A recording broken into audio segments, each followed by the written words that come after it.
It's Juan Semenyo.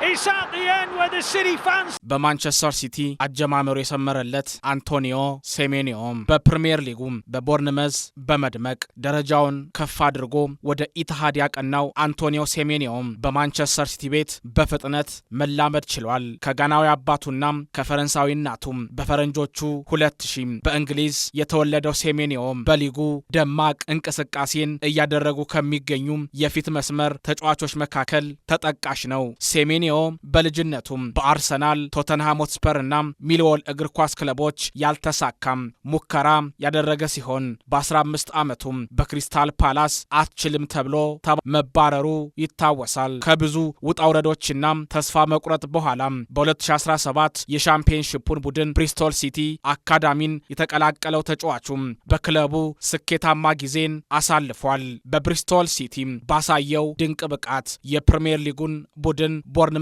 በፈረንጆቹ 2023 በ10 ሚሊዮን ፓውንድ እንዲቀላቀልም አስችሎታል። በስፔናዊው አሰልጣኝ አንዶኒ ኢራኦላ ስር በሚመራው ቦርንመዝ ተጽዕኖ ለማድረግ ቀናት ወይም ደቂቃዎች አልወሰዱበትም። በጉልህ ብቃቱን ማሳረፍ የቻለው ሴሜኒዮም ማንቸስተር ሲቲን በጥር የተጫዋቾች የዝውውር መስኮት በ64 ሚሊዮን ፓውንድ መቀላቀሉ ይታወሳል። በፈጣን እንቅስቃሴው በሁለቱ እግሮቹ በምቾት መጫወት መቻሉና በግብ አስቆጣሪነቱ በልዩነት የሚታወቀው ሴሜኒዮም የማንቸስተር ሲቲ የሊጉን ዋንጫ የማንሳት ተስፋ ያለመልማል ተብሎ በስፋት ተገምቷል። በማንቸስተር ሲቲ አጀማመሩ ያማረለት ሴሜኒዮም ለክለቡ ባደረጋቸው 3 ጨዋታዎች 3 ጎሎችን አስቆጥሮ አንድ ለግብ የሚሆን ኳስ አመቻችቶ ማቀበል ችሏል። ማንቸስተር ሲቲ ከሊጉ መሪ አርሰናል ጋር በሚያደርገው የዋንጫ ፉክክር የሴሜኒዮ መቀላቀል በሚታይ መልኩ ለውጥ እያመጣ ይገኛል። መነሻው ትንሽ የነበረው ሴሜኒዮም መዳረሻው ማንቸስተር ሲቲ ከመሆኑ ባለፈ የቡድኑ የቁርጥ ቀን ልጅ ይሆን ዘንድ በህዋ ሰማያዎቹ ቤት ተስፋ ተጥሎበታል። ምንም እንኳን በእንግሊዝ ቢወለድም ለአባቱ ሀገር ጋና መጫወትን ምርጫ ያደረገው ሴሜኒዮም የጋና ብሔራዊ ቡድን የቀጣዩ ዘመን የስኬት ምንጭ ይሆናል ተብሎ ይጠበቃል።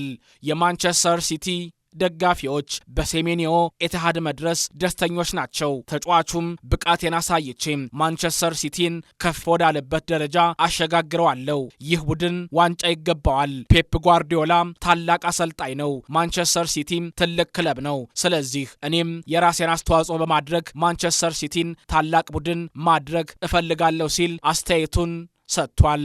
አንቶኒ ሴሜኒዮም በማንቸስተር ሲቲ ቤት ለመድመቅ ሁሉም ነገር እንዳለው ብዙዎች ይናገራሉ። በቀጣዮቹ ዓመታትስ ሴሜኒዮም የማንቸስተር ሲቲ ወሳኝ ተጫዋች ይሆን የሚለውን ጉዳይ አብረን የምናየው ይሆናል። አንቶኒ ሴሜኒዮም